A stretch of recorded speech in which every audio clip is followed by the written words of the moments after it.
Rizka tidak pernah menyangka bahwa hidupnya yang sederhana akan berubah menjadi mimpi buruk.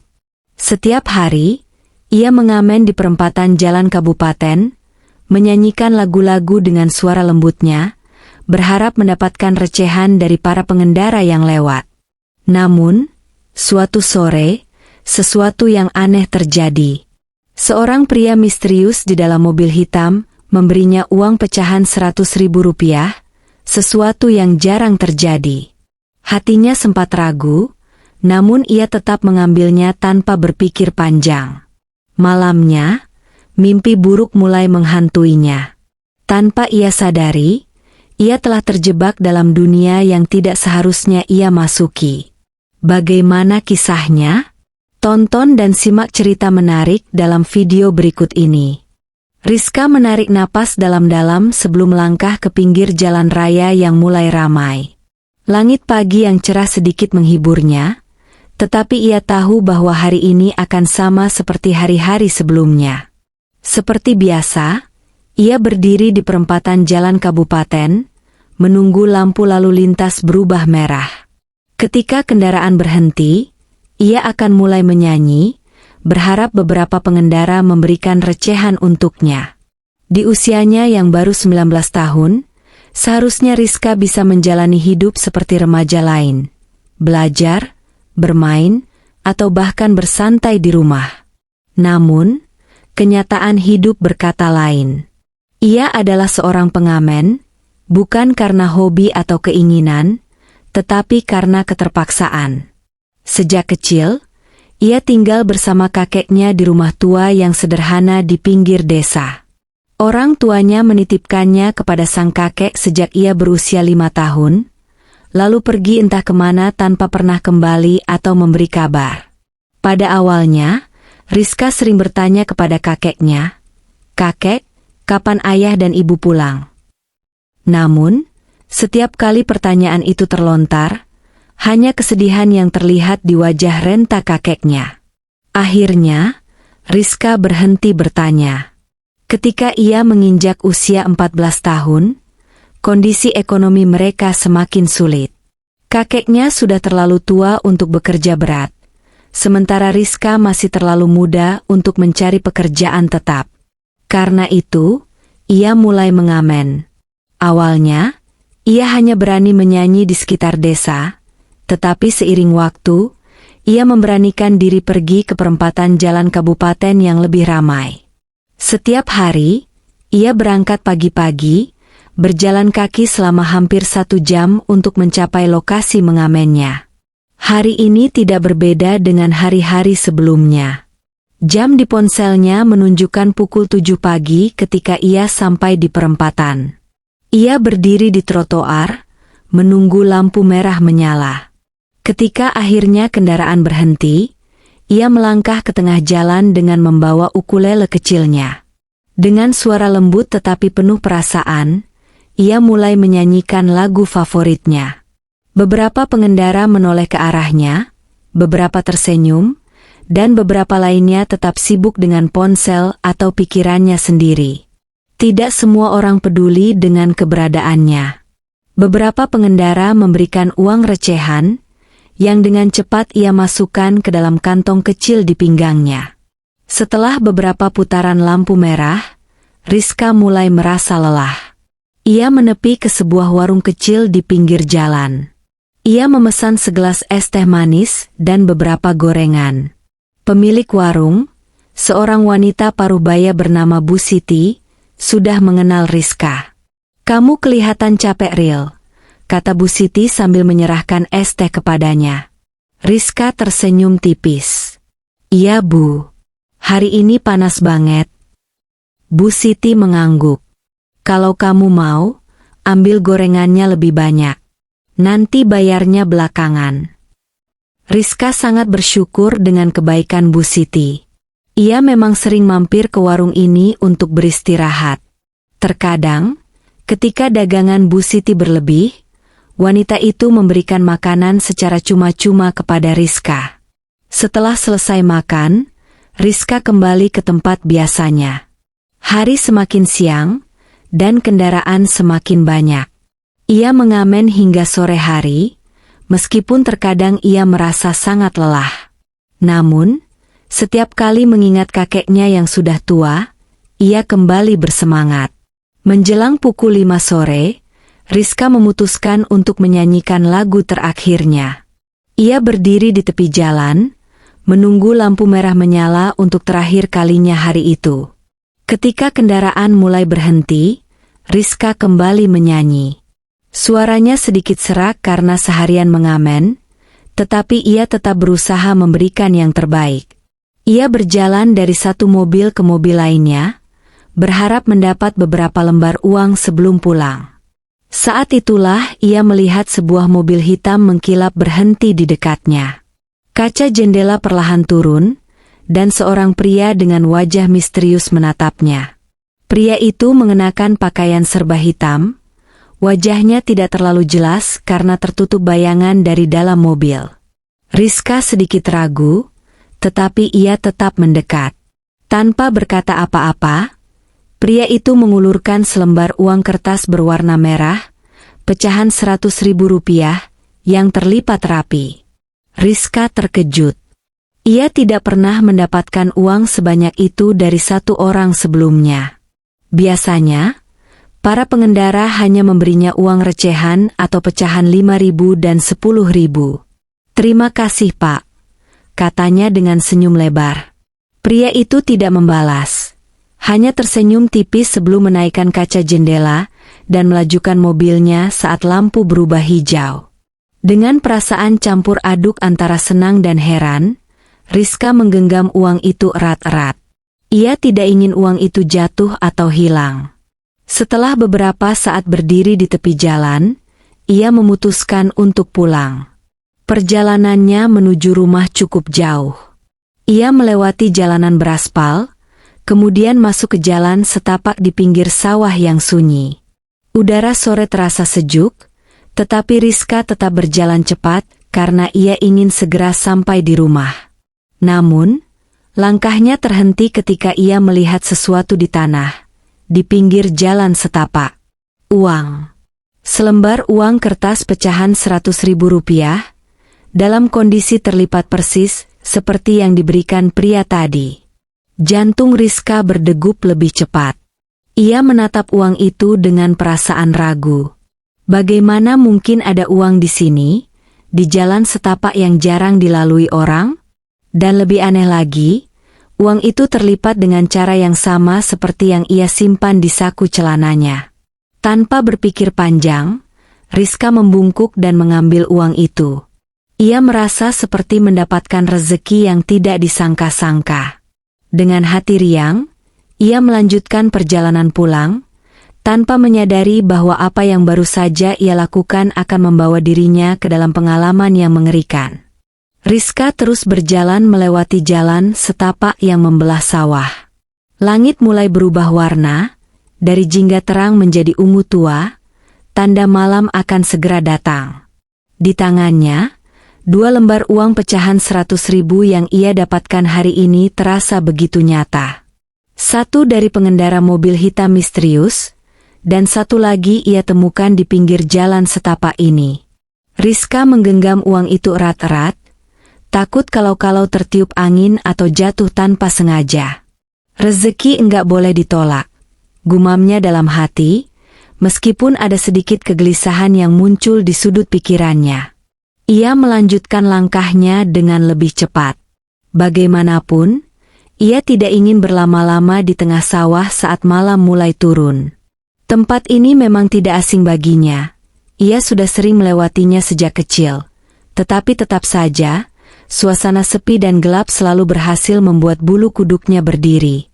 Namun, entah kenapa, sore ini terasa berbeda. Ada sesuatu yang membuat udara di sekitar terasa lebih berat, lebih sunyi dari biasanya. Langkahnya semakin cepat, hampir setengah berlari. Hanya beberapa meter lagi, dan ia akan sampai di jalan desa yang lebih ramai. Tiba-tiba, langkahnya terhenti.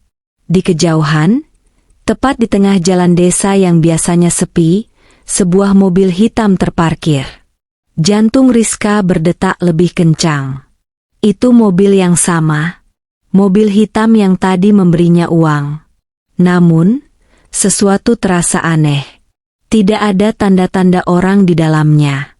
Lampu mobil menyala redup, tetapi mesin tidak berbunyi. Mobil itu diam di sana, seolah menunggunya. Pikiran Rizka mulai dipenuhi berbagai pertanyaan. Kenapa mobil itu ada di sini? Apa mungkin pengendaranya tinggal di desa ini? Tapi ia sama sekali tidak mengenali mobil itu sebelumnya. Dengan langkah pelan, ia mencoba berjalan ke sisi jalan, berharap bisa melewati mobil itu tanpa menarik perhatian siapapun yang ada di dalamnya. Tetapi saat ia baru berjalan beberapa langkah, sesuatu yang tidak terduga terjadi. Jendela mobil perlahan turun. Pria itu masih mengenakan pakaian serba hitam, wajahnya tetap tidak terlihat jelas karena tertutup bayangan. Namun kali ini, Rizka merasa ada sesuatu yang berbeda. Ada sesuatu yang tidak beres. "Kamu sendirian?" Suara pria itu terdengar tenang, tetapi ada sesuatu dalam nadanya yang membuat Rizka tidak nyaman. Rizka menelan ludah. Ia tidak tahu harus menjawab apa. Pria itu menatapnya dengan intens. Lalu, tanpa mengatakan apa-apa lagi, ia mengulurkan tangannya keluar jendela. Di tangannya, ada selembar uang 100.000 lagi. Persis seperti 2 lembar yang kini ada di genggaman Rizka. Terlipat rapi, sama seperti sebelumnya. Rizka tidak segera mengambilnya. Hatinya mulai dipenuhi rasa takut yang tidak bisa ia jelaskan. Kenapa pria ini memberinya uang lagi? Dan kenapa uang itu dilipat dengan cara yang sama seperti yang ia temukan di jalan tadi? "Kamu tidak mau?" Suara pria itu terdengar sedikit lebih dalam, hampir seperti bisikan. Rizka mundur selangkah.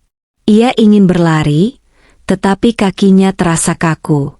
Pria itu masih diam, tangannya tetap terulur dengan uang di genggamannya. Kemudian, sesuatu yang lebih aneh terjadi. Angin yang sejak tadi hanya berhembus pelan tiba-tiba berhenti. Suasana menjadi begitu sunyi, seolah dunia mendadak membeku. Rizka bisa mendengar detak jantungnya sendiri. Ia tidak tahu harus melakukan apa. Mengambil uang itu? Atau lari saja? Tetapi sebelum ia bisa memutuskan, pria itu tiba-tiba menarik kembali uangnya, tersenyum lebih lebar, lalu menutup jendela mobilnya perlahan. Tanpa suara, tanpa sepatah kata pun, mobil itu mulai melaju. Rizka hanya bisa berdiri di tempat, tubuhnya gemetar. Ia memperhatikan mobil itu menjauh, hingga akhirnya menghilang di tikungan jalan desa. Saat mobil itu benar-benar pergi, angin kembali berhembus. Suasana kembali normal. Ia mengatur napasnya, lalu berlari secepat mungkin menuju rumah.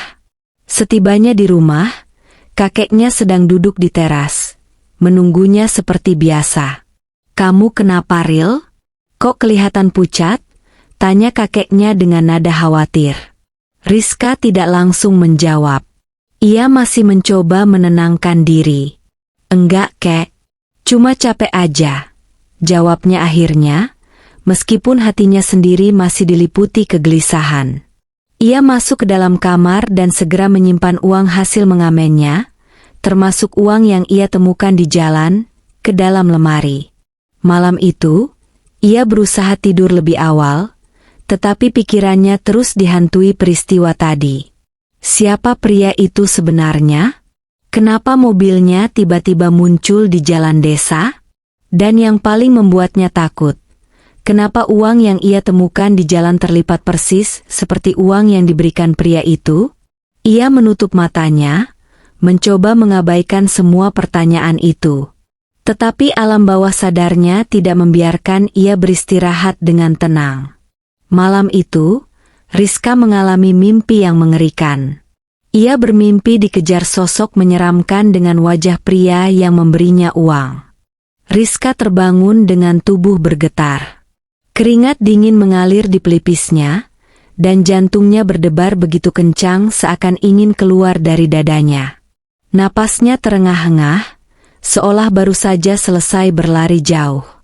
Ia duduk di atas kasur, memeluk dirinya sendiri, berusaha menghilangkan perasaan takut yang mencekam. Namun, rasa lega itu tidak bertahan lama. Suara ketukan di jendela kamarnya membuat tubuhnya kembali menegang. Dalam kondisi ruangan yang hanya diterangi cahaya redup dari lampu belajar, ia menoleh perlahan ke arah jendela. Bayangannya sendiri yang bergetar terlihat samar di kaca.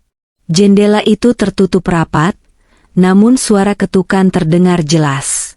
Siapa yang mengetuk jendela malam-malam begini? Perasaan ngeri mulai menyelimuti dirinya. Ia mencoba berpikir logis. Mungkin itu kakeknya? Tapi tidak mungkin. Kakeknya pasti sudah tidur di kamarnya sendiri. Atau mungkin angin? Tapi angin mana yang bisa mengetuk jendela dengan pola begitu jelas? Kali ini, suara ketukan itu lebih keras. Jantung Rizka semakin berdegup kencang. Ia menelan ludah, lalu dengan tangan gemetar, ia mencoba memberanikan diri untuk mendekati jendela. Langkahnya pelan, penuh keraguan. Semakin dekat, semakin jelas suara ketukan itu terdengar, seakan sesuatu benar-benar ingin masuk ke dalam kamarnya. Saat ia hanya berjarak 1 langkah dari jendela, suara itu berhenti. Ia menahan napas, menempelkan telinganya ke jendela untuk memastikan tidak ada apapun di luar. Seketika itu juga, suara napas berat terdengar dari balik kaca. Rizka tersentak mundur. Ia menutup mulutnya dengan tangan, menahan teriakan yang hampir keluar. Napas itu terdengar begitu nyata, begitu dekat. Tiba-tiba, dalam hitungan detik, sesuatu muncul di balik kaca. Sosok berwajah pucat dengan mata hitam pekat menatapnya dari luar. Itu adalah wajah pria yang tadi memberikan uang kepadanya di perempatan jalan. Rizka tidak bisa bergerak. Matanya membelalak, tubuhnya membeku dalam ketakutan yang luar biasa. Sosok itu menyeringai, menunjukkan gigi-gigi yang menguning dan tidak beraturan. Tatapan matanya kosong. Tetapi di balik kekosongan itu, ada sesuatu yang sangat menyeramkan. Dalam sepersekian detik, wajah pria itu berubah. Kulitnya mulai terkelupas, matanya berubah merah menyala, dan mulutnya menganga lebar, seperti hendak menelan sesuatu. Rizka tidak bisa menahan diri lagi. Ia berteriak sekencang mungkin dan langsung berlari ke tempat tidur. Menarik selimutnya, menutupi seluruh tubuhnya. Ia gemetar, berharap apapun itu segera pergi. Namun, suara-suara aneh mulai terdengar. Desisan. Goresan di kaca jendela. Bisikan lirih yang memenuhi udara di dalam kamar. Tiba-tiba, udara di dalam kamar berubah. Terasa lebih dingin, lebih berat. Suasana menjadi semakin gelap, meskipun lampu belajar masih menyala. Dan kemudian, suara langkah kaki mendekat. Dari dalam kamar. Dari belakangnya. Rizka menahan napas. Tidak mungkin. Tidak ada siapapun di sini. Tidak mungkin ada orang lain di dalam kamarnya. Tapi suara langkah itu semakin mendekat. Dengan perlahan, ia menarik selimutnya sedikit untuk mengintip.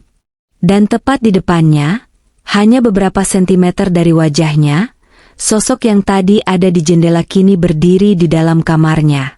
Mata merahnya menatap Rizka tanpa berkedip. Senyumnya semakin lebar, begitu menyeramkan. Kamu sudah menjadi milikku.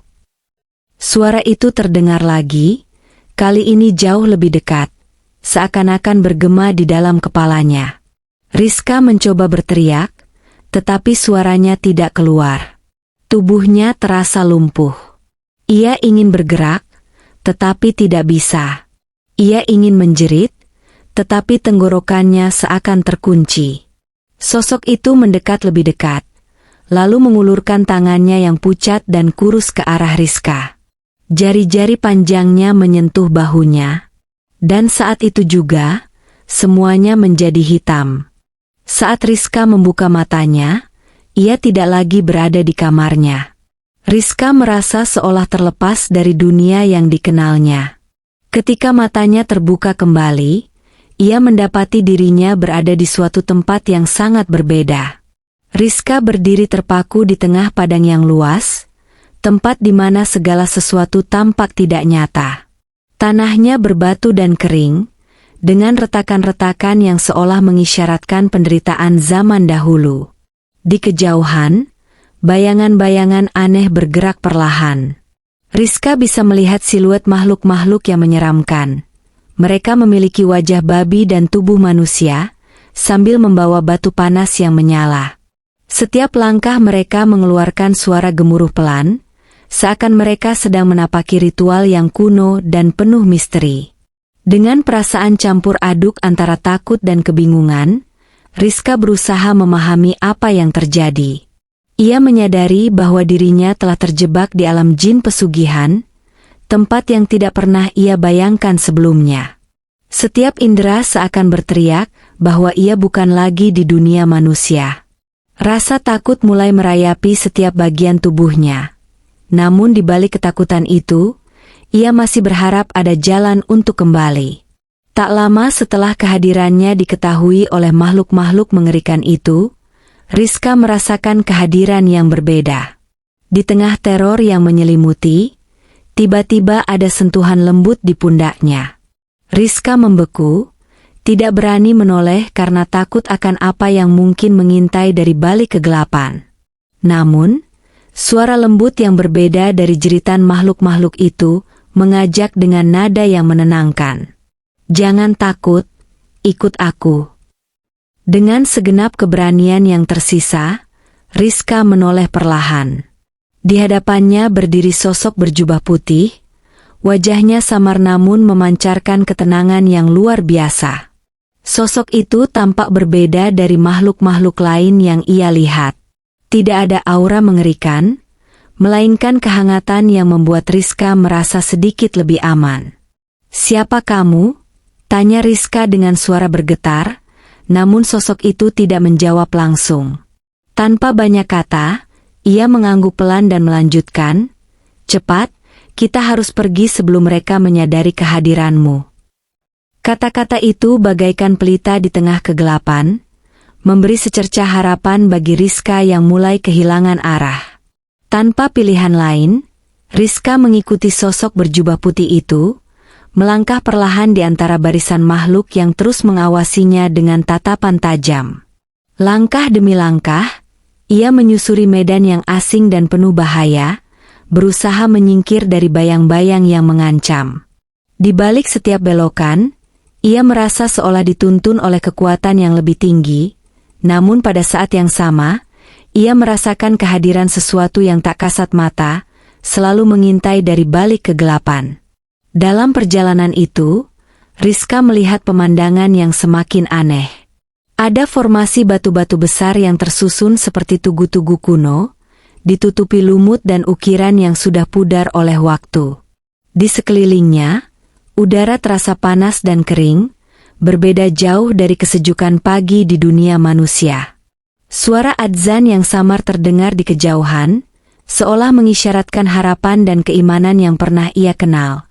Namun sekarang hanya tinggal bayangan dalam kerinduan yang mendalam. Setiap langkah terasa seperti beban, namun ia terus maju meskipun kaki terasa berat dan jiwanya hampir menyerah. Setiap kali ia mendengar bisikan atau langkah mendekat, ia menggenggam erat-erat harapan untuk kembali ke dunia yang lebih akrab. Dalam keterasingan alam jin ini, Rizka merasakan kesendirian yang luar biasa. Tidak ada yang bisa ia andalkan kecuali doa-doa yang pernah ia lantas lupakan. Ia mulai merasakan penyesalan mendalam, karena selama ini jarang menundukkan kepala dalam sholat, yang kini terasa sangat berarti di hadapan keangkeran tempat itu. Dalam benaknya, ia terus mengingat wajah kakeknya yang selalu penuh kasih, dan rasa rindu yang mendalam pada kehidupan yang pernah ia jalani. Sementara itu, di sekelilingnya, makhluk-makhluk mengerikan terus bergerak, seakan membentuk lingkaran yang tak terputus. Ketegangan dan rasa takut menguasai setiap detik. Namun di balik semua itu, sosok berjubah putih itu terus membimbingnya dengan sabar. Ia membawa Rizka ke sebuah tempat yang tampak berbeda. Sebuah ruang kecil yang dikelilingi oleh cahaya lembut, kontras dengan kegelapan di luar. Di tempat itu, Rizka akhirnya berhenti sejenak. Ia melihat ke sekeliling, menyadari bahwa ia berada di sebuah ruang yang seolah terpisah dari kekacauan di luar. Suara adzan yang lebih jelas menggema, mengajak jiwa-jiwa yang tersesat untuk menemukan kembali jalan pulang. Dalam keheningan itu, Rizka mulai menangis. Air matanya mengalir deras, mencurahkan segala kesedihan, penyesalan, dan ketakutan yang selama ini ia simpan dalam hati. Tangisannya seolah menjadi pelipur lara yang mampu menenangkan jiwanya yang kerapik oleh kengerian. Di tengah tangisan itu, sosok putih mendekat dan menepuk punggung Rizka dengan lembut. Sentuhan itu bagaikan bisikan penghiburan, menenangkan kegundahan yang menguasai dirinya. "Jangan takut, kamu akan kembali," ucap sosok itu pelan, seolah memberikan secercah keyakinan bahwa perjalanan ini bukanlah akhir dari segalanya. Di situ, Rizka mulai merasakan secercah harapan untuk bisa kembali ke dunia nyata, untuk bertemu lagi dengan orang-orang yang ia cintai, dan untuk memperbaiki kesalahan-kesalahan yang telah ia lakukan selama ini. Di dunia nyata, kakek Rizka duduk di samping ranjang cucunya dengan wajah penuh kekhawatiran. Ia menemukan tubuh Rizka yang sudah terbaring dengan mata melotot ke atas. Tubuhnya kaku seperti kayu dan bibirnya bergerak-gerak tanpa suara. Gadis itu tidak merespons panggilannya, seolah jiwanya telah pergi entah kemana. Malam itu, udara terasa lebih dingin dari biasanya. Angin yang bertiup dari celah jendela membawa kesunyian yang menakutkan. Kakek Rizka mencoba mengguncang tubuh cucunya dengan pelan, berharap Rizka akan sadar, tetapi tidak ada perubahan. Keringat dingin mulai mengalir di pelipis kakeknya, menandakan kecemasan yang semakin memuncak. Menyadari ada sesuatu yang tidak wajar, sang kakek segera bangkit dari duduknya dan bergegas keluar rumah. Dengan langkah tergesa-gesa, ia menuju rumah seorang ustadz yang dikenal sebagai orang alim di desa mereka, Gus Joyo. Gus Joyo adalah seorang ustadz yang disegani di desa itu. Ia dikenal memiliki keilmuan agama yang tinggi, terutama dalam menangani gangguan jin dan makhluk halus. Banyak warga yang datang kepadanya untuk meminta doa, nasihat, atau bahkan pertolongan dari gangguan makhluk gaib. Ketika pintu rumah Gus Joyo diketuk dengan keras oleh kakek Rizka, sang ustadz segera membukanya. Melihat wajah kakek yang pucat dan tubuhnya yang gemetar, Gus Joyo langsung memahami bahwa sesuatu yang buruk telah terjadi. "Ada apa, Pak?" tanyanya dengan nada tenang. Kakek Rizka dengan suara terbata-bata menjelaskan keadaan cucunya. "Rizka, cucu saya, dia tiba-tiba terbaring kaku, matanya melotot, tapi tidak bergerak sama sekali. Saya sudah coba membangunkannya, tapi dia tidak merespons. Saya takut, Gus, takut ada sesuatu yang mengambil jiwanya." Gus Joyo mengangguk pelan, lalu mengambil sebuah kantong kecil berisi daun bidara yang sudah direndam dalam air. Ia juga membawa tasbih dan Al-Quran kecil yang selalu menjadi bekal utamanya dalam menangani kasus-kasus seperti ini. "Kita harus segera ke rumahmu. Semoga Allah memberi pertolongan," ujar Gus Joyo dengan suara mantap. Sesampainya di rumah, Gus Joyo langsung menuju kamar Rizka. Melihat kondisi gadis itu, matanya menyipit tanda ia memahami bahwa ini bukanlah sekadar gangguan biasa. "Bismillah," gumamnya sambil menuangkan air daun bidara ke dalam wadah kecil. Ia mencelupkan tangannya ke dalam air itu, lalu memercikannya ke wajah dan dahi Rizka. "A'udzu billahi minasy syaittonir rajim." Suara Gus Joyo mulai melantunkan ayat-ayat ruqyah. Di dunia jin, sesuatu yang luar biasa terjadi. Rizka yang masih berada di dalam alam jin pesugihan tiba-tiba merasakan panas yang membakar tubuhnya. Cahaya putih mulai muncul dari sekelilingnya, berlawanan dengan kegelapan yang menguasai tempat itu. Sementara itu, di alam nyata, tubuh Rizka mulai bergetar hebat. Bibirnya bergerak, seolah ingin berbicara tetapi tertahan oleh sesuatu yang tidak terlihat. Gus Joyo terus melanjutkan bacaan ruqyahnya, tidak sedikit pun mengendurkan kekuatan ayat suci yang sedang ia bacakan. Saat ia membaca ayat terakhir dari surah Al-Ikhlas, tiba-tiba tubuh Rizka melenting ke belakang. Matanya melotot semakin lebar, dan suara dari mulutnya berubah menjadi dengusan dalam yang menyeramkan. Kakek Rizka terkejut dan hampir jatuh terduduk melihat kondisi cucunya yang semakin tidak wajar. Gus Joyo tetap tenang, tetapi matanya tajam menatap tubuh Rizka yang kini bergerak sendiri. "Siapa yang mengganggu anak ini?" tanya Gus Joyo dengan nada tegas. Tiba-tiba, dari mulut Rizka, keluar suara berat yang bukan miliknya. "Dia sudah menjadi milik kami. Pergi kau, orang tua." Suara itu terdengar serak dan menggema di dalam ruangan, membuat kakek Rizka semakin ketakutan. Namun, Gus Joyo tidak gentar. Ia menyiramkan lebih banyak air bidara ke wajah Rizka, sambil membaca surah Al-Falah dan surah An-Nas. Teriakan menggelegar terdengar dari mulut Rizka, seperti suara makhluk yang kesakitan. Tubuhnya semakin bergetar hebat, dan dari kedua matanya mulai mengalir air mata. Di alam jin, Rizka melihat makhluk-makhluk berkepala babi itu berteriak kesakitan, meronta, dan mulai mundur. Suara adzan yang tadinya terdengar samar kini semakin kuat, memenuhi tempat itu dengan cahaya putih yang menyilaukan. Dengan sisa tenaga yang ia punya, Rizka menutup matanya dan berdoa dengan sepenuh hati. "Ya Allah, selamatkan aku, bawa aku kembali." Tiba-tiba Rizka kembali sadar di alam dunia, namun tubuh Rizka masih lemas tidak berdaya. Rizka yang masih terbaring di tempat tidurnya, napasnya tersengal-sengal setelah kembali dari pengalaman mengerikan yang hampir merenggut jiwanya. Kakeknya masih duduk di sampingnya, menggenggam tangannya erat, seolah takut cucunya akan menghilang lagi. Sementara itu, Gus Joyo menutup Al-Quran kecilnya dan menarik napas panjang. "Alhamdulillah, kamu sudah kembali nak," ujar Gus Joyo dengan suara yang penuh ketenangan.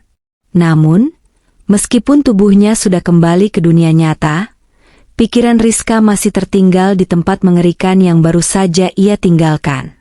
Matanya menerawang ke atas, masih terbayang sosok-sosok menyeramkan yang berusaha menahannya di alam jin pesugihan. Aku merasa masih di sana Gus," kata Rizka lirih, suaranya bergetar. Gus Joyo mengangguk perlahan. "Itu wajar. Alam jin bukan tempat biasa. Meskipun tubuhmu sudah kembali, jiwamu masih merasakan dampaknya. Kamu harus tetap kuat Rizka." Kakeknya mengusap kepala Rizka dengan penuh kasih. "Nak, ceritakan kepada kakek, apa yang kamu alami di sana?" Rizka menelan ludah, mencoba mengumpulkan keberanian untuk menceritakan semuanya. Ia memejamkan mata sejenak, lalu mulai berbicara.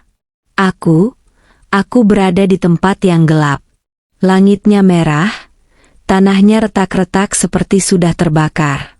Ada banyak makhluk aneh di sana, Kek. Mereka berkepala babi tapi bertubuh manusia. Mereka membawa batu panas yang menyala, dan aku tidak tahu mereka sedang melakukan apa. Rasanya mengerikan, ujar Rizka dengan suara bergetar. Kakeknya menahan napas. Gus Joyo mendengarkan dengan serius. "Aku merasa seperti terjebak di sana selamanya. Aku tidak tahu bagaimana bisa keluar. Tapi tiba-tiba, ada sosok berjubah putih yang datang. Dia tidak berbicara banyak, hanya mengatakan bahwa aku harus mengikutinya. Aku percaya padanya, dan aku mengikutinya melewati kegelapan itu. Siapa sosok berjubah putih itu? Tanya Gus Joyo. Rizka menggeleng pelan. Aku tidak tahu Gus. Tapi dia memberiku harapan. Dia membawaku ke suatu tempat yang berbeda, tempat yang lebih terang. Aku bisa mendengar suara adzan di kejauhan.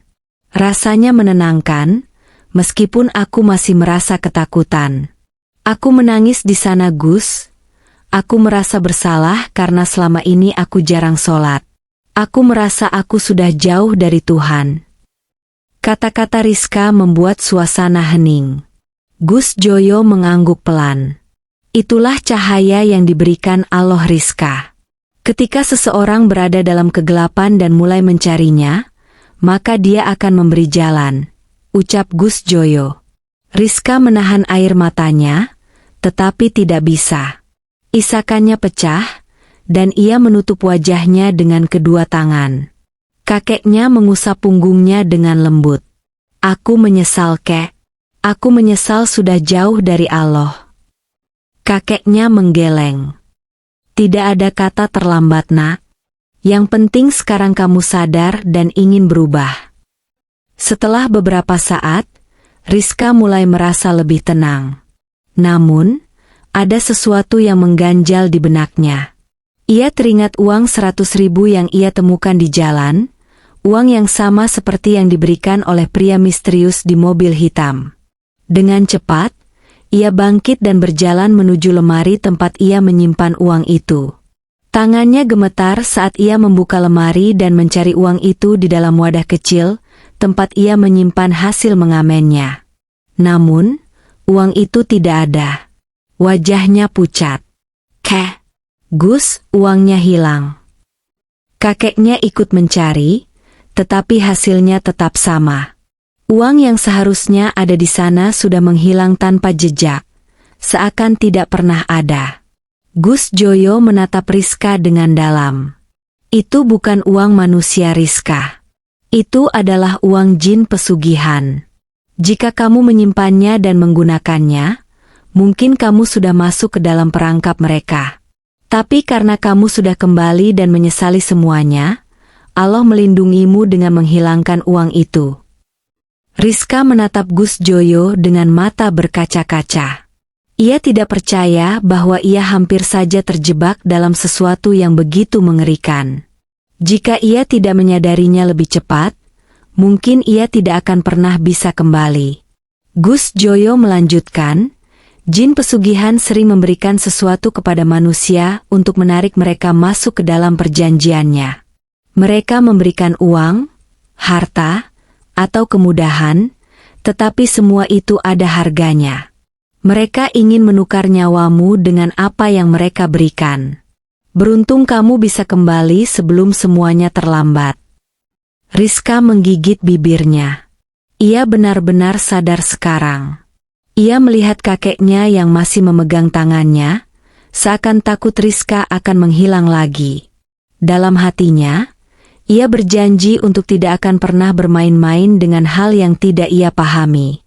Ia berjanji untuk lebih mendekatkan diri kepada Allah, agar tidak mudah tergoda oleh sesuatu yang tampaknya menguntungkan, tetapi sebenarnya adalah perangkap. Malam itu, setelah semua kejadian mengerikan yang ia alami, Rizka melakukan sesuatu yang sudah lama tidak ia lakukan. Ia mengambil wudhu, lalu menggelar sajadah di kamar kecilnya. Dengan air mata yang masih mengalir, ia berdiri, mengangkat tangan, dan mengucapkan takbir. Allahu Akbar. Untuk pertama kalinya setelah sekian lama, ia menundukkan diri dalam sujud, mengakui segala kesalahan, dan meminta perlindungan kepada Yang Maha Kuasa. Hatinya terasa lebih ringan. Ada ketenangan yang selama ini tidak pernah ia rasakan. Udara pagi di desa terasa lebih segar dari biasanya. Embun masih menempel di dedaunan, dan sinar matahari yang mulai muncul di ufuk timur memberikan kehangatan yang lembut. Namun, di dalam rumah kecil itu, suasana masih diliputi keheningan. Rizka membuka matanya perlahan. Cahaya matahari yang menembus jendela menyambutnya dengan lembut. Ia menatap langit-langit kamar, masih berusaha memahami apakah semua yang ia alami semalam benar-benar terjadi atau hanya mimpi buruk. Namun, ketika ia melihat kakeknya duduk di tepi tempat tidurnya dengan wajah penuh kekhawatiran, ia tahu bahwa itu bukan sekadar mimpi. Semua yang ia alami, dari bertemu dengan pria misterius, uang 100.000 yang terlipat, perjalanan di alam jin, hingga upaya ruqyah dari Gus Joyo, benar-benar terjadi. "Kamu sudah merasa lebih baik, Nak?" tanya kakeknya dengan suara lembut. Rizka mengangguk pelan. "Iya, Kek, aku merasa lebih ringan sekarang," jawabnya, meskipun tubuhnya masih terasa sedikit lemas. Kakeknya mengusap kepala Rizka dengan penuh kasih sayang. "Syukurlah. Kakek sangat khawatir semalam. Tapi alhamdulillah, kamu sudah kembali. Jangan pernah bermain-main dengan sesuatu yang tidak jelas asal-usulnya lagi ya." Rizka tersenyum kecil, meskipun matanya masih menyimpan kesedihan dan ketakutan. "Aku tidak akan mengulanginya, Kek. Aku benar-benar menyesal." Hari itu, Rizka tidak pergi mengamen seperti biasanya. Tubuhnya masih terasa lelah, dan pikirannya masih dipenuhi dengan kejadian-kejadian semalam. Ia duduk di teras rumah, menikmati semilir angin pagi sambil merenungkan semuanya. Tiba-tiba, Gus Joyo datang ke rumahnya. Wajahnya tetap tenang seperti biasa, tetapi ada kehangatan dalam sorot matanya. "Bagaimana keadaanmu hari ini, Rizka?" tanyanya sambil duduk di sebelah Rizka di teras. "Alhamdulillah, Gus, aku merasa lebih baik," jawab Rizka. Gus Joyo mengangguk. "Bagus. Apa kamu sudah memikirkan apa yang akan kamu lakukan ke depan?" Pertanyaan itu membuat Rizka terdiam sejenak. Aku tidak ingin mengamen lagi, Gus. Aku ingin mencari cara lain untuk membantu kakek tanpa harus berada di jalanan setiap hari." Gus Joyo tersenyum. "Itu keputusan yang baik. Rezeki datang dari berbagai arah, Rizka. Selama kita mencarinya dengan cara yang halal dan penuh keikhlasan, Allah akan membuka jalan. Yang penting, kamu juga harus lebih mendekatkan diri kepadanya. Jangan sampai pengalaman ini hanya menjadi cerita tanpa pelajaran." Rizka mengangguk dengan penuh tekad. "Aku ingin berubah, Gus. Aku ingin lebih rajin sholat, lebih banyak berdoa, dan lebih berhati-hati dalam menerima sesuatu dari orang lain." Gus Joyo menepuk bahu Rizka dengan lembut. "Itulah yang terbaik. Insya Allah, jika kamu terus berusaha dan berdoa, Allah akan menunjukkan jalan." Setelah berbicara dengan Gus Joyo, Rizka mulai berpikir tentang bagaimana ia bisa mencari rezeki tanpa harus mengamen lagi. Saat ia duduk di dapur bersama kakeknya, ia melihat bahan-bahan makanan yang ada di rumah. Tiba-tiba, sebuah ide muncul di kepalanya.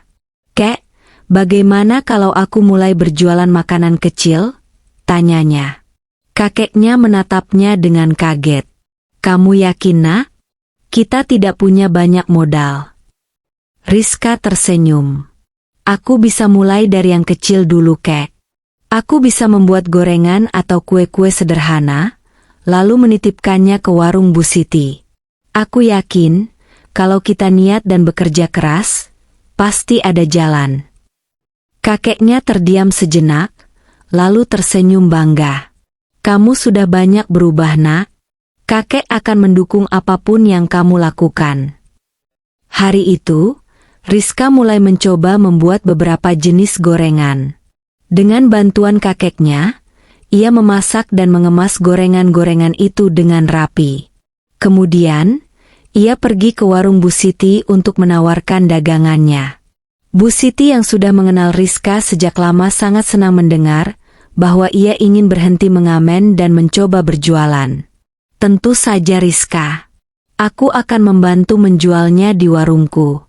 Kamu boleh menitipkan berapapun yang kamu bisa buat, kata Bu Siti dengan senyuman hangat. Rizka merasa harapannya kembali tumbuh. Ini mungkin bukan jalan yang mudah, tetapi ia merasa lebih tenang karena tahu bahwa ia mengambil langkah yang benar. Beberapa hari kemudian, bisnis kecilnya mulai berjalan dengan baik. Gorengan yang ia buat mulai banyak diminati oleh pelanggan warung Bu Siti. Uang yang ia dapat memang tidak sebanyak ketika mengamen, tetapi ia merasa jauh lebih tenang dan bahagia. Ia menyadari bahwa uang bukanlah segalanya. Ketentraman jiwa jauh lebih berharga daripada sekadar jumlah uang yang ia miliki. Ia juga belajar bahwa setiap kejadian dalam hidupnya membawa pelajaran yang berharga. Kakeknya tidak lagi merasa khawatir setiap kali ia keluar rumah. Ia tahu bahwa cucunya telah berubah menjadi pribadi yang lebih baik, lebih dewasa, dan lebih bertanggung jawab. Kini, setiap pagi, Rizka tidak lagi berangkat ke perempatan jalan untuk mengamen. Sebagai gantinya, ia berangkat ke warung Bu Siti untuk mengantarkan dagangannya dengan hati yang ringan dan penuh syukur. Ia telah kembali ke dunia nyata. Namun, ia tidak lagi menjadi Rizka yang dulu. Ia adalah Rizka yang baru. Rizka yang lebih kuat, lebih berhati-hati, dan lebih mendekatkan diri kepada Tuhan. Terima kasih telah menyimak cerita ini sampai akhir. Jangan lupa subscribe, like dan komen channel ini. Semoga kalian menyukai cerita ini dan dapat mengambil hikmahnya. Wallahu alam bishawab. Sampai jumpa di episode berikutnya.